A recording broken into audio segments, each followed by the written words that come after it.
question is this. What is unions like SEIU going to get together with other unions and position themselves where if they do run for re-election, to force him to have a debate? If you look at the years he run, the amount of his votes each time have gone down, whatever. And people are getting tired of it, and we really don't really see what the issues, and really be able to see what, get them all in the arena, where we really see with each candidate stands at. And we don't have that opportunity no more, whatever, at all. And I'm sick and tired of how these past elections have been. Couldn't agree more. Unfortunately, without a viable challenger to the mayor, he's not going to debate. He just won't do it. I mean, we have obviously we were very, very involved in this process, whether it was in the mayoral race and, of course, in the city council races. But if a legitimate contender doesn't step forward, we can't force the process. You were here, folks were here the evening that Dorothy Brown received word from the Chicago Defender that when they proposed a debate between herself, Doc Walls, and Mayor Daley, he laughed in the phone. And we revealed this here. Unfortunately, it was our scoop to show the indignity of Mayor Daley on that issue. And that's as far as we got this time around. And I think the answer is a stronger candidate and more of a push from more forces that could help the Chicago Defender. Well, if you remember, too, the city council, I mean, we need to change the nature of that city council. I know when I was younger, starting out in politics, city council was the bench where we went to find our future congressmen and our future leaders. That's not Congressman true. Danny Davis, Congressman Luis Gutierrez, Congressman Bobby Rush, all came out of the Chicago City Council. I mean, look at that city council today. Other than some of our close allies, who would you think of as a national leader on that kind of stage? I wouldn't want to think about it at all, Jerry. Hello, you're on the air. Yeah, good afternoon. Good afternoon. I was looking at your program, and I was thinking the reason that Dorothy Brown and Doc Wall lost the election, nobody even thought about mentioning about back pay that the city the retirees didn't get. Maybe if they would have mentioned that would do some good on the election. Well, it's clear that if working families' issues are talked about more in a campaign environment, as we did in the Aldermanics, that you're going to get a better result. Frankly, the issues of affordable housing, the issues of public education, the issues of public transportation, these issues have by and large been bypassed at the citywide level, and we have to have that debate at the aldermanic level, ward by ward, to have that conversation. But that's what needs to take place. Just as a reminder, it took us 28 months, and I know your retiree situation. We've talked about it on the show before. Perhaps we can bring it up, because guess what? We're going to the bargaining table again very soon. It took us 28 months to get a contract out of this mayor. Right. The last time around, we had to rally, we had to threaten. It's not going to hurt if we have allies in the city council who can pressure the mayor and who can tell our story the way it needs to be told. We also have to remember that the average voter in Chicago doesn't care about our contract. No, it doesn't. They care about the affordability. The services that we provide. They care about services. They care about affordability of the city. They care that their public schools that they send their children to are providing a good education. Right. So we have to campaign on those issues and mobilize the broad working class in Chicago if we're going to get them on our side in our fight. Couldn't agree more. Just so you know, though, our having friends in city council when this happens absolutely is going to make all the difference. Is going to make the difference. Although I agree, it's not what the public is concerned about. Hello, you're on the air. Hey, how you doing? Hello, Mike. How are you? City worker that you are. I'm doing okay. Okay. Hey, we finally got rid of the Nautilus. We did. We finally got rid of the Nautilus. Those crossing guards had to be happy. Remember what he said about the crossing guards about a year ago? What did he say? He said that they were too short. They were a danger in the street. They were too short. Oh, that's the traffic control. Oh, that was the traffic control. I thought it was the crossing guards. Yeah. But it's really amazing. It's about time we get new faces in that city council. Right. We need to get the oldest one of the oldest one out of there, which is Alderman Burke. I don't know how you guys feel about that. Did we endorse him? We did. We did endorse Alderman Burke. Clearly he's long-serving. AJ and everything. Right. Long-serving alderman, very powerful, and frankly, his community thinks that he represents them well because he's been reelected time and time and time again. You know, it's really something. You know, what do you call it? And you get you know, people like Mrs. Coleman over there who says affordable housing in her area is coming up. Yeah, but who could afford it? You look at some of them housing, you know, the way they put them together. That's number one. Well, don't worry about her. Her days are numbered. She's only going to be there for, but a couple more weeks, so don't worry about it. Is that right? Okay. Yeah. And my ward is going through a runoff. Which one is that, Mikey? 18th ward. Okay. Okay.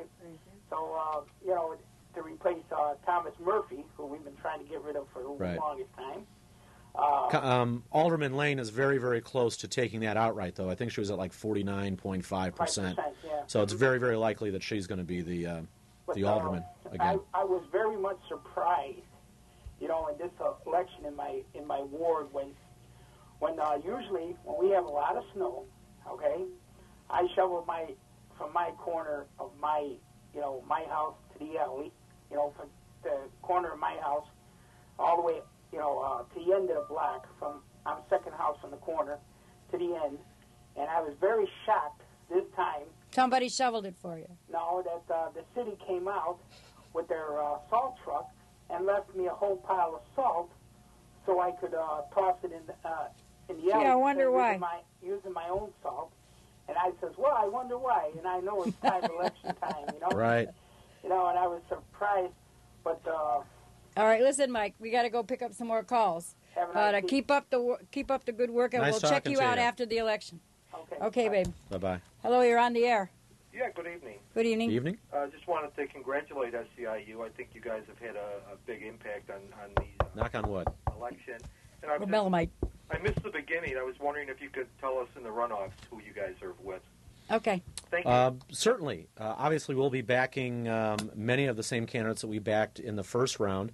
So you'll be looking in the 3rd Ward with Pat Dowell, who is looking to take out Dorothy Tillman. Mm-hmm. The 15th Ward, Tony Folks, UFCW member, running in an open seat. The 16th Ward with Joanne Thompson, AFSCME member, running to take out Shirley Coleman. Obviously, our very own Leroy Jones in the 21st Ward, looking to take out Howard Brookins. And then we'll have, in the 43rd Ward, we've got Michelle Smith, very likely that we'll endorse her, I believe, versus Vi Daly, Okay. who has been no friend of working families in the city council. Not that I recall. Ted Matlack, longtime alderman, heir to the Rostenkowski-Gabinski throne. We are soon to dethrone that organization in the 32nd Ward, replace him with Scott Wagensback, our endorsed candidate, Okay. a reform candidate who went into Berwyn and helped reform that city government, and we hope he does the same in the 32nd Ward. You've got races in a very interesting race in the 50th I was Ward. going to say, what about 5-0? We're looking at the 50th. We'll take a look at that very closely. I think it's a tough race. There are some tough races yet on the board. The 2nd Ward with Bob Fioretti, we're running against Madeline Haithcock. Okay. We'll take a long, hard look at that one. I think you'll see SEIU, rather than narrow the field, we will broaden the field and try and play in as many of these races as we can. Okay. Hello, you're on the air. Yes, I wanted to make a point in that there are a great many political scientists who've argued that Chicagoans are very cynical and jaded about politics, and we're willing to tolerate what's been referred to as a corruption tax. In other words, if things run fairly smoothly and city services get delivered, we're willing to accept that you might have corruption at the top.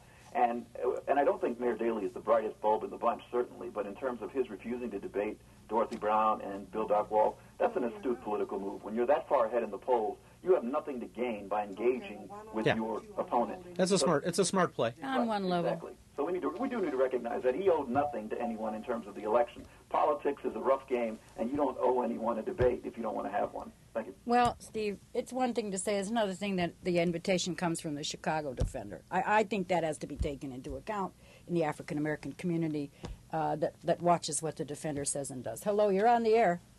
Hello? Yes. Hello. Yes, I have a question here. I hear you always talking about the working family. And there are a lot of people that are struggling that need jobs.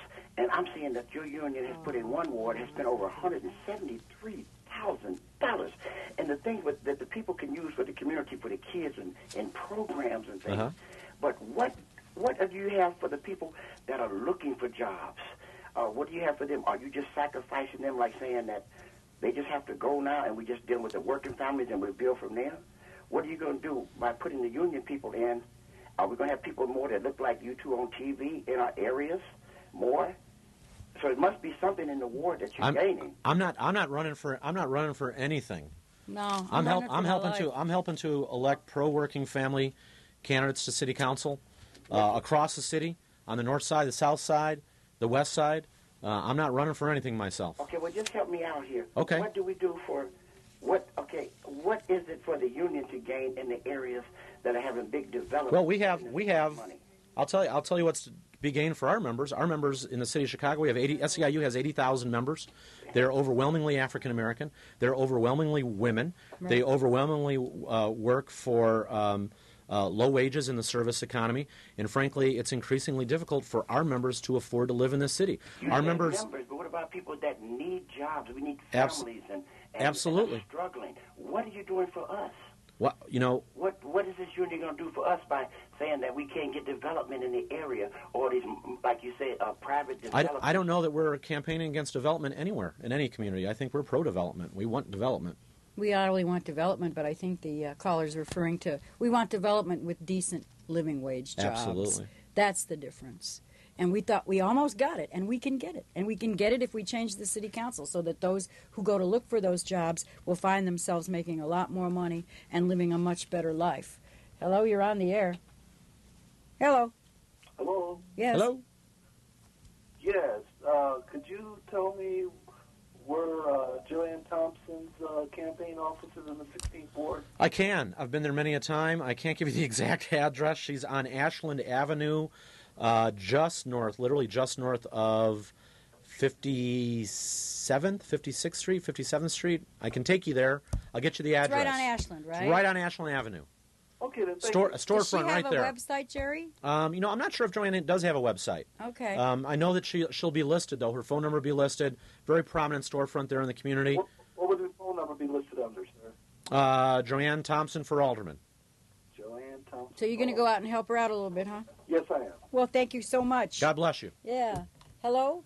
No, you're not on the air because we're done? It's time to go? I can't see. They put a new light bulb in here. I'll tell you the honest truth. Okay, Jer, it's been great having you, and we'll be seeing a lot of you, and maybe we'll have you back after the elections to explain all what happened. I hope you have a lot to celebrate. Good night, everybody, and we'll see you soon.